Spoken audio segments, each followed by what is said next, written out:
আচ্ছা, আমরা একটা প্রবলেম সলভ করব আমাদের design procedure of RC phase shift oscillator থেকে। ঠিক আছে, তো আমাকে কোয়েশ্চেনে বলা হচ্ছে যে design a 3 stage RC phase shift oscillator for oscillation frequency of 1 kilohertz. তার মানে আমার কাছে যে ডেটা দেওয়া আছে সেটা হচ্ছে oscillation frequency F equals to 1000 hertz, right?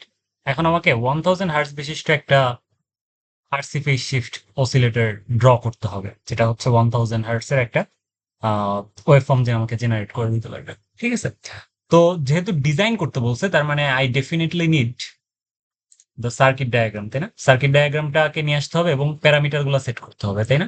আচ্ছা, প্যারামিটার গুলো সেট করতে হবে, ফাইন।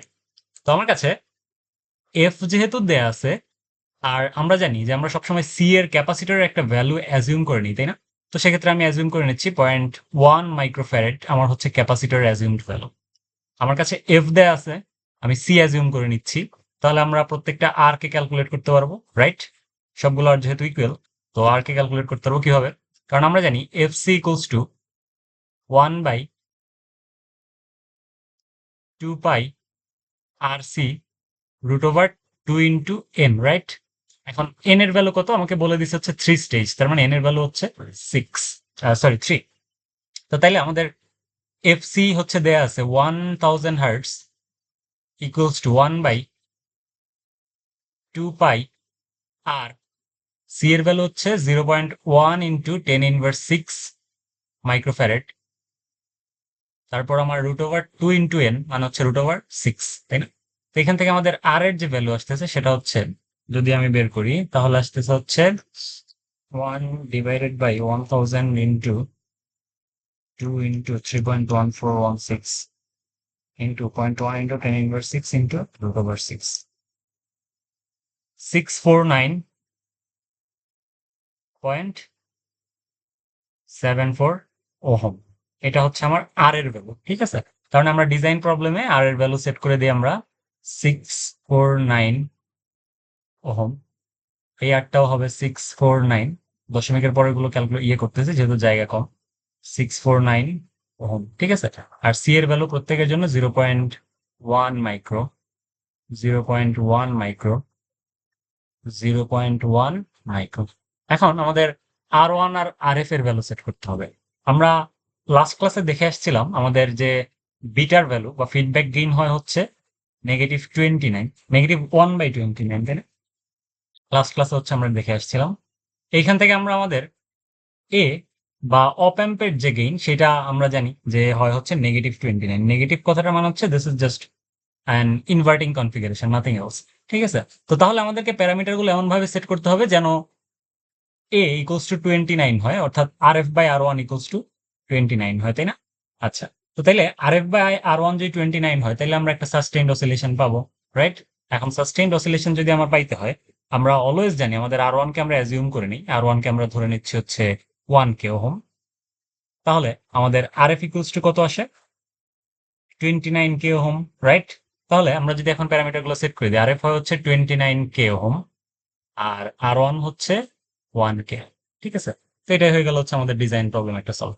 আমরা একটা ডিজাইন করে ফেলছি একটা আরসি ফেজ শিফট অসিলেটর যার প্যারামিটার গুলো হচ্ছে এরকম, যেটা 1 কিলোহার্টজ এর একটা ফ্রিকোয়েন্সি আমাকে জেনারেট করে দিতে পারে, ঠিক আছে?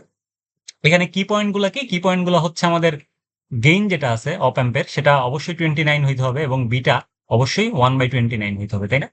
এইটাই হচ্ছে আমাদের ফাইন্ডিং, কি ফাইন্ডিং ফ্রম দিস প্রবলেম। আচ্ছা, আমরা আরেকটা প্রবলেম সলভ করবো, এটা একটু interesting problem.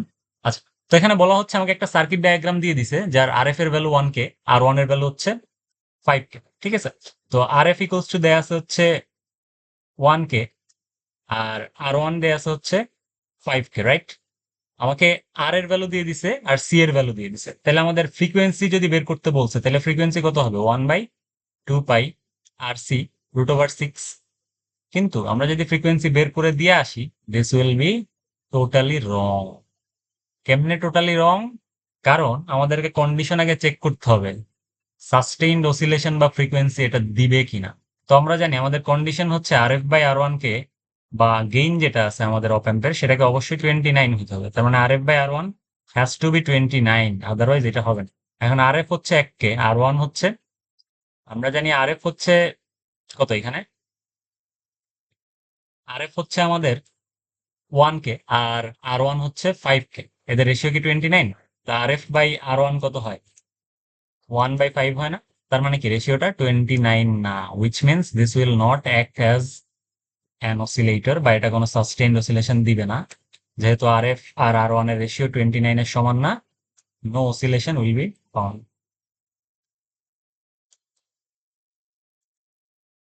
will be seen। ঠিক আছে? তো তাইলে আলটিমেটলি এই ম্যাথটার আনসার হচ্ছে এটাই, যে এখানে কোনো অসিলেশন আমি পাবো না, বা কোনো এইরকম কোনো ফ্রিকোয়েন্সি প্যারামিটার আমি বের করতে পারবো না। বুঝতে পারছো? তো এই ছিল হচ্ছে আমাদের, আরো আমাদের ডিজাইন প্রবলেম আসতে পারে, যেখানে কোয়েশ্চেন থাকতে পারে এরকম, RF আর R1 এর ভ্যালু দেয়া থাকতে পারে, এমন ভাবে দেয়া থাকবে যেন স্টুডেন্টকে কনফিউজ করা যায় যে এখানে অসিলেশন হবে কি হবে না। ঠিক আছে? তো কোনোভাবেই কন্ডিশন চেক না করে আর কি সলভ করা যাবে না। অবশ্যই মনে রাখতে হবে RF আর R1 এর রেশিও 29 দিতে হবে। ঠিক আছে? আদারওয়াইজ এটা সলভেবল না, বা অসিলেশন দেখা যাবে না, বা ফ্রিকোয়েন্সি আমরা পাবো না। ক্লিয়ার? একদম যদি মান বসায় বের করে দিয়েছি তাহলে একদম টোটালি জিরো পেয়ে যাবো। ঠিক আছে? বুঝতে পারছি? তো এই ছিল হচ্ছে আমাদের আরসি ফেজ শিফট অসিলেটর থেকে দুইটা ম্যাথমেটিক্যাল কোয়েশ্চেন সলভ।